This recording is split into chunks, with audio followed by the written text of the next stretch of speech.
Time for another edition of Out and About with Grout. I'm Jamie Grout. Thank you so much for joining me here today. You can find this on the Out and About with Grout Facebook page, the Jamie Grout page, and Spotify. All kinds of people following this podcast, so I appreciate it. And I am trying to fill a void in the community with interviews with people you might not always hear normally on the local broadcast station. And this guy you do hear, and I guess he's going to be coming back to the radio here soon, which is good. And he's the host of a show that we used to run on KCOB called Proud to Know Newton. But I wanted to get him on the air because he's a big cheerleader for Newton. In fact, I don't think there's anybody else who's a bigger cheerleader for Newton than Craig Armstrong. Craig, what's your title? Development Specialist with the City of Newton. It's Okay. kind of a vanilla title, but it does encompass a lot of different aspects of economic development and promotion of business and business retention and expansion and all of that sort of thing. It's just right up my alley. You wear lots of hats, don't you? I do. Let's talk about your history a little bit, because you hail from Portland, Oregon, a town that we both know pretty well. Yeah, indeed. Your sister lived there for many, many years. Right. You were a frequent visitor when your sister did live in Portland, Oregon. I grew up in the Rose City. Many, I'd say, as many people younger than I would say, in another civilization. Back in the Gaslight era, I always like to say. But seriously, it was a great place to grow up, and a different climate and a different culture, if you will, than anywhere else I've ever lived. But certainly a great place to be educated, to grow up, and to start a career. I hate to be Debbie Downer here, but I've had people tell me who've been to Portland recently that it's kind of gone downhill. Or is it still the same old Portland? Unfortunately, I was asked by a friend here a couple of years back, would I ever move back to Portland when I retired from my current position with the City of Newton? And my answer was not just no, but absolutely no. Yeah. And the reason is just what you said. Things are different. I mean, it's a much bigger city. It has acquired a lot of big city issues and problems that weren't there when I was growing up. And the homeless issue, like every big city, is just replete. I mean, it is everywhere. It is sad. No one's really addressing the issue effectively. There are Band-Aids put on it, but there's no long-term solution that anyone's come up with. And I don't know what I could suggest. I mean, other than, learn to find a way to help as best you can. But there are so many different factors, as you know, that go into that problem.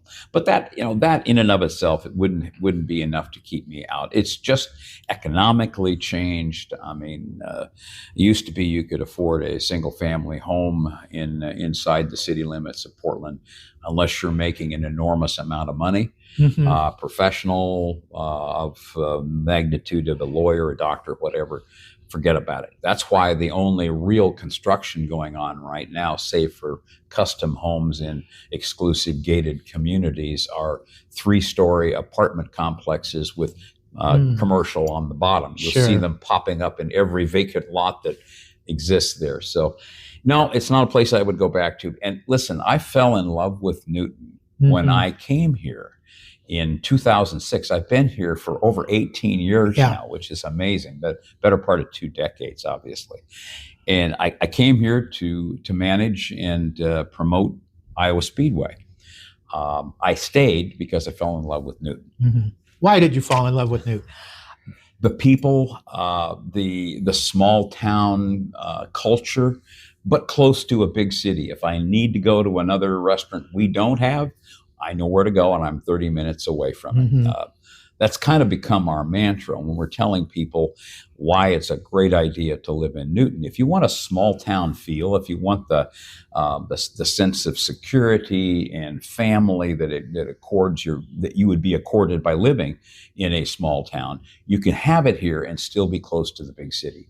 30 minutes to downtown Des Moines is our mantra, and it's downhill both ways. So Sure. Also the sun, and that may be tongue in cheek, but the other part that isn't tongue in cheek is that the sun's always at your back. Sure. And that is true when you're commuting. So that's great. It's great. And seriously, that's I would have to say it's just people. Those people, yourself included, my friend. I mean, I met you years ago, and before we were even colleagues of a sort at KCOB and the Alpha Media Group, we were friends, and somebody that I looked up to and somebody that I enjoyed being around. You're just a great example of the kind of person who grew up in Newton, who stayed in Newton, and who loves Newton. Well, I absolutely love Newton too, and the people are here. And I traveled around town to town and up and down the dial, as they say on the WKRP theme song, but I never thought I'd end up back in my hometown, but I'm glad I did. I really, really am glad about it. Radio is the kind of occupation where you need to move on, go someplace else to make more money, and, sure. and the grass is... So is motorsports, by the way. I can imagine. Hey, let's get back to that a little bit in Portland. How did you get into auto racing anyway? Because you have a big history of that, and I know that you started out in Portland and then you transitioned over to Newton. My racetrack in Portland was Portland Speedway, which is a quarter-mile and half-mile paved oval. Was a dual facility. At one time, there was also a drive-in movie theater. Oh. So there were actually humps where you would go along. Now, they didn't have the stanchions with the speakers on top of them. What they had was plates in the ground where you brought your alligator clips and you clipped them on the plate with the little metal plate, and you could get the sound for the motion picture. But that was, this place was home for me. I mean, I literally went to Portland Speedway for the first time, and I wasn't even old enough to walk in under my own power. I was probably maybe a year and a half old. So was your family into auto racing? Very much so. My dad and mom were hugely into stock car racing in particular. And they had their favorites, and they would take me out and they would be cheering. My mom liked one particular driver and my dad liked another. And, it was just one of those friendly rivalry kinds of things. And I had a third that I thought was the greatest thing since peanut butter and jelly sandwiches. Sure. And let me tell you, I became very passionate about racing, and in stock car racing in particular, and NASCAR racing very early in my life. And for a while, I thought I wanted to be a race car driver. Oh. And I was fortunately early enough in my career, I disabused myself of that idea when I realized that I was a danger to myself and everyone else on the racetrack if I tried to race. But I was pretty good at promoting them. And that ultimately, through college training and marketing and promotion, and later just working in the advertising and promotions business, and ultimately having the opportunity to sort of intern, if you will, under the tutelage of one of the guys that I think very highly of, who was at that time the promoter at Portland Speedway. Observing other promoters that predated him, but working directly under him, who ultimately became one of the vice presidents of NASCAR. He's retired now, but had the opportunity to do that and to learn, sometimes the hard way, about what you do and what you do not do. But it was a passion, and I would probably still be in Portland, Oregon today promoting Portland Speedway had it not been for the landowner group. We owned the business, we owned the assets, the improvements, if you will, of the business, including the lighting system and everything else. But we did not own the land. We had to lease the land. And when the landowners decided they wanted to do something else with the land other than it being a racetrack, we had about 5 months to vacate. And that was not nearly enough time at that time to build another racetrack, find land, build another racetrack. And at that time, it was just becoming increasingly difficult to do anything in motorsports in the Northwest. I mean, you really had to jump through some decreasing diameter fiery hoops in order to get there. It wasn't nearly enough time to do that. So my partner in the business, who was in California at the time, suggested that I take a look outside the marketplace. And if I wanted to stay in motorsports, I really had to, do something different somewhere else. He suggested NHRA. I thought he was crazy. I said, I like drag racing. I know nothing really about it that much. I'm a circle track guy. He said, look, they own racetracks. You're a racetrack promoter. You can learn the details. So I made application per his suggestion. Right. He knew some folks. Matter of fact, he was on the board of directors of NHRA at the time. And I was offered the job at Atlanta Dragway. Oh, okay. Which was 3,000 plus miles, all diagonally, all the way across the country in the state of Georgia. I was going to say a long ways away from Portland. Yes. Culturally, it was like going to a different planet. I mean, I found out very quickly that they honestly don't speak English down there, at least English that I understood. Took me a couple of weeks just to figure out what my maintenance guy was saying. I could catch a yawl or a yonder every now and then, but that was just about it. Yes. And spent 3.5 years at Atlanta Dragway. Did you ever meet Big Daddy Don Garlitz? Oh, very definitely. Oh, okay. So, no, I got some great opportunities to do some fun stuff at Atlanta Dragway. First of all, learn what drag racing was all about. What was the appeal of it? I was a fan of professional drag racing, but as far as bracket racing goes, the amateur racing, I didn't get it. It just didn't make a lot of sense to me, but in time, I grew to both appreciate it and actually to enjoy it. The first time I ever actually ran a car down the racetrack, and I did this with my daily driver. We had this thing we called it Fast Friday. You run what you run. Bring in a race car, bring in your daily driver, bring in your, whatever, your Yugo, it doesn't matter. If you can run it down the track, you can participate. So pay your fee and you go race.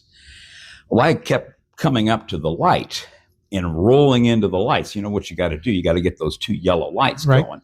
And then you start the clock or start it down. The amateur light will go, the Christmas tree will go green, green, green. Yellow, yellow, yellow, green. And when you hit green, obviously you got to go. So I'm doing this, and you could have taken a sundial to actually, my reaction times were horrible. I mean, horrible. So every time I would come by, it would be the same thing. I would think, what is wrong with me? Finally, one of the officials walked up and knocked on my window. It was about 900 degrees, how Georgia is.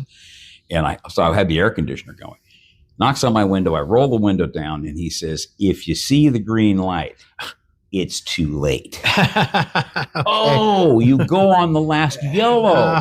Okay. Amazing what my reaction time actually became somewhat normal at that point. Anyway, just an example of what I didn't know about drag racing, but I did have a lot of fun with it. Big Daddy Don Garlitz was even though I wasn't a big drag racing fan, I know who he was. He was a big star. Getting his autograph, getting a picture with him, that was a big deal.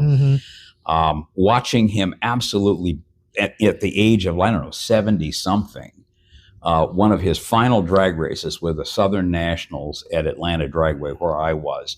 And there was a young guy, two dragsters. Now, he lost the race because he didn't have the kind of funds at that time to compete. But he blew that guy right out of the water in reaction time off the line. Wow. It was wonderful. I'm cheering. I'm thinking biggest thing I've ever seen. Yeah. John Force, another one. One of the few people that can say he ever got cussed out by John Force. Okay. It's one of my proud moments. It truly is. You got cussed out. A long story, which I will shorten considerably, but he didn't think I had enough fire and safety equipment at the racetrack when he was there testing the day after the Southern Nationals here many, many years ago. Okay. I was at that time, the day after the Southern Nationals, I'm with a sponsor in Atlanta having breakfast. I get a phone call. It's John. And I had to hold the phone about a foot away from my ear because he was screaming so loud and dropping F-bombs all over the place. Oh, no. But ultimately, here's the postscript to the story. I took care of him. John, let me, that kind of thing. But I did take care of his problem, got some more safety equipment out there. And when I got back, he came up to me, shook my hand, and had that sheepish grin on his face. And he said, "I'm really, really sorry for cussing you out, man. I'm just so passionate about safety." That's you know, I'm glad he apologized. Yeah, exactly right. That's nice. So we had fun with that. And, I met a lot of great people in the business. Do not regret 1 minute of my time with NHRA. After that, I went down to help a family who had built a racetrack in South Georgia. Was with them for about a year and a half. About a year into this, I started getting phone calls from my friend Andy Vertrees, who I don't know if you remember that name, Jamie, but he was the guy really responsible for directly supervising the construction of Iowa Speedway. Oh, is that right? He had built Louisville Speedway and Kentucky Speedway. Yeah. A friend of mine from the business, I knew him. I'd known him at that time for probably 20 years. Thanks for telling me about him, because all I hear about is Rusty Wallace, the Clements, and the Manats, as far as the Iowa Speedway is concerned. They're the big three as far as vision, money, and of course the design of the racetrack. Rusty with the design, Stan Clement, my dear friend, who I wish could have been here this year for the first ever Cup race, because we built Iowa Speedway for that purpose. And I know he saw it. I know he was looking down on it and very proud of his sons and just proud in general of what had happened. His vision, and of course the Manats and their funding, made it possible to build Iowa Speedway. So, but Andy Vertrees was, the guy kind of behind the scenes, if you will, and he wasn't there, but about a year plus to build and supervise the final build and construction of the racetrack. And he did a great job doing that. And again, good friend of mine. And he was one of these guys that just was kind of like me, just really passionate about the sport. And he's the one that actually introduced me to Stan Clement. Now, I knew his brother Conrad Clement from when I had been at Portland Speedway for all those years. Was he involved in the Portland Speedway? He was involved to the degree that he did the first track deal that Featherlight Trailers, of course, he was the owner and operator of Featherlight Trailers for many, many, many years. He sold it, but still involved with the company. At that time, he did not have any track deals with short tracks. And he put together a sponsorship deal for our racetrack. We gave him, of course, a billboard and a night at the races and lots of ongoing promotion in exchange for the coolest thing I could think of, which was a brand new, fully outfitted souvenir trailer. The souvenir operation that I had was operated out of this little tiny cubby hole underneath the grandstands. Nobody could see it that much. We couldn't display a lot of product, and our sales represented that. I mean, it just did not do well. We got into that 20-foot trailer, and I got to tell you, my souvenir sales quintupled in 1 year. Really? Okay. So Conrad Clement made me a lot of money. Well, good. And I loved the guy, and listen, we did a lot for him as well with the promotion and display at trailers and that kind of thing. I graduated with his sister, Carmen. Oh, yes, right. You bet. She lives down, Wonderful. I think in Kentucky or something like that. Craig, I want to get back to the city of Newton. Sure. My very first interview was with Mayor Evelyn George.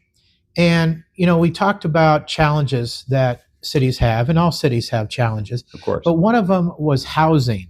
But I'm wondering if progress is being made in that regard. And also, I knew that for a time, I don't know whether it's still going on, there was a rebate also that was being offered for building homes in Newton. What is happening with that, Craig? Well, it wasn't a rebate. It was actually a grant, if you will, a municipal grant of $10,000 for every person, every family who purchased a brand new home, purchased or had built a custom home. You could either purchase a spec home that was already built, or you could have one built.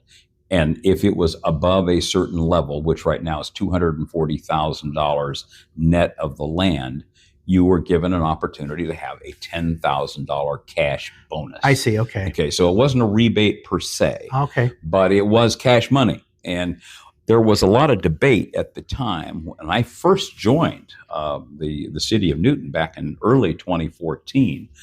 They were debating how to go about incentivizing new construction of homes, realizing that if you don't have new home construction, you are a dying community. Right.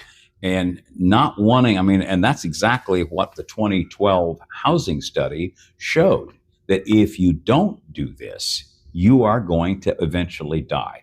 You've got to have new blood. You've got to have new life. You've got to increase your tax base. Right. And one of the ways to do that is to incentivize new construction of housing. Well, right then, keep in mind the era that we were in. We were only about 6-7 years past the time that Maytag closed up shop and was moved to Benton Harbor, Michigan, because of the purchase by Whirlpool. Right. So nothing was happening. In 2011, there were a sum total of 0 new building permits taken out. This was serious business. In a community our size, to have no building permits for new housing, wow, that you're dying, buddy. Yeah. You're going the opposite direction, the way you need to go. Well, the good news is that there was a city council, pro-development city council at that time, that was absolutely committed to making certain that this community did not die, that this community was going to maintain and grow. It took a lot of guts, because there were a lot of naysayers at the time that said, "Oh, are you crazy? You're going to give away money? Why don't you give us some money? Sure. Or just cut our tax or whatever." You have all those people that think they know everything about what it is that this community needs, and they're looking at it very narrowly, with one eye closed and half of the other one blocked. You and I both know what opinions are like. Yeah. So everybody's got some, right. and unfortunately, a good number of them are uninformed opinions. It's not that they don't have the right to have an opinion. Of course they do. Everybody does. But if you got an opinion, please make sure that you have done the research and that you know what you're talking about before you open your mouth and make kind of a fool of yourself, not realizing that there is nothing that happens in a vacuum. Okay. There are always contributing factors. So there were many, many things. It wasn't just Maytag, that leaving town that caused this decline. It started it was kind of the push down the slope, but there were other contributing factors as well. And then once that happens, you get a bad rep. Builders say, leave Newton alone. That's kind of a black hole. And we heard that early on. So we really had to reverse that. And the way to do that is give people a reason to buy, build, whatever in Newton. We did. What's the best way to do that? Well, there was a lot of debate about that. Some people said, some of the council members were of the opinion, just offer tax rebates or tax abatement. Okay. A few $100s on your monthly mortgage payment versus money on the barrelhead. And I advocated very strongly for, look, if you're going to give $10,000 out, don't do it over a few years. Do it right now. $10,000 cash is going to get somebody's attention. Sure. Well, enough of the city council decided that was a good idea. They endorsed it. We went ahead with it. $3.65 million was designated for the housing initiative, which not only included incentives to build houses, it also included some infrastructure dollars. It included taking down some of the really bad blight that we had in the community, the D&D program, if you will, dangerous and dilapidated program. Very important. You cannot have great new homes and a bunch of horrible old homes in existing neighborhoods that drag down the value of those neighborhoods. Right, and they're an eyesore. Yeah, exactly right. And they destroy the value of the well-maintained homes in those very same neighborhoods. And believe me, that was a welcome thing for a lot of neighborhoods. They thanked us for taking those things down, going in, getting a hold of them, buying them, demolishing them, and repurposing the lot. Many of them have already been repurposed with newer homes sitting on those lots. So that part of the program has worked exceptionally well. Over 60 of those blighted structures have come down and been repurposed. So I'm very proud of that fact. I'm also very proud of the fact that since July of 2014, 10 years, we have built over 130 brand new homes. Wow. With over $30 million worth of additional value on the tax rolls. Great. That benefits everybody. Yes, we gave each one of those people that qualified $10,000. Why? Well, if I give you $10,000 now, it's an incentive that you can't really pass up if you're really looking apples to apples with other communities in the greater Des Moines metropolitan area. And secondly, you start paying taxes right now, not 5 years from now, not 7 years from now like Adel. You're paying taxes immediately on that property. Within 5 years, we have our investment back. Sure. And that asset continues to grow in value and continues to be part of the tax base. Was that a good idea? I think it was a brilliant idea. Yeah. And I'm not saying this for me. I mean, I'm not patting myself on the back. There were others that said the very same thing. We were just advocating for, let's do the incentive now to make it a big impact, to get more action right now. So is that still going on? Absolutely. Okay, still good. going. And it will, as long as the city council, and I will advocate for renewing that program when it comes up for renewal, which I believe is up for renewal in another year.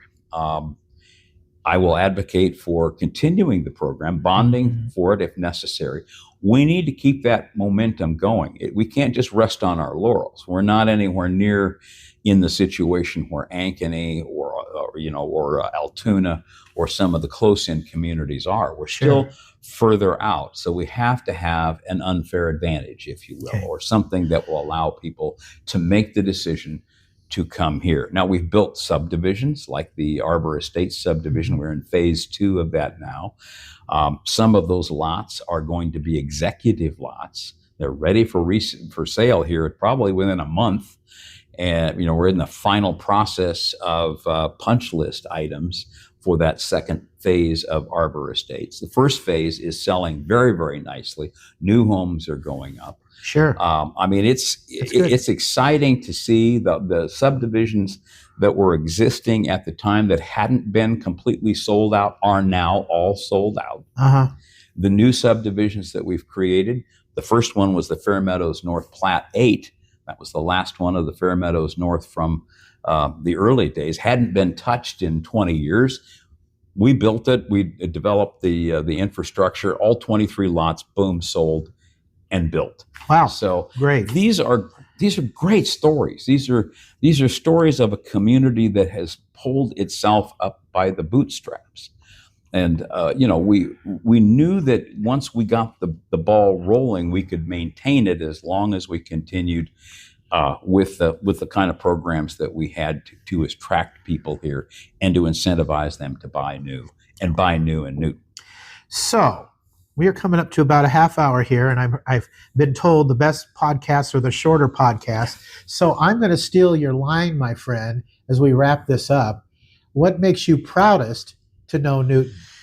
I would say just the willingness of a community that at one time was very disadvantaged by losing a Fortune 500 employer. But instead of putting its collective tail between its legs and saying, woe is us, there's nothing we can do, let's find the sackcloth and ashes and put them on and just sort of wither away. Now, Newtonians did something, and this part of the reason I love this community. They got busy. They said, this is not going to happen to our community. We are going to make sure that we thrive and that we exist and that we sustain. And into the future, Newton will. Great. My conversation today with Community Development Director, is that the correct title? Community Development Specialist. Okay. All right. Craig Armstrong. Grout is out. See ya.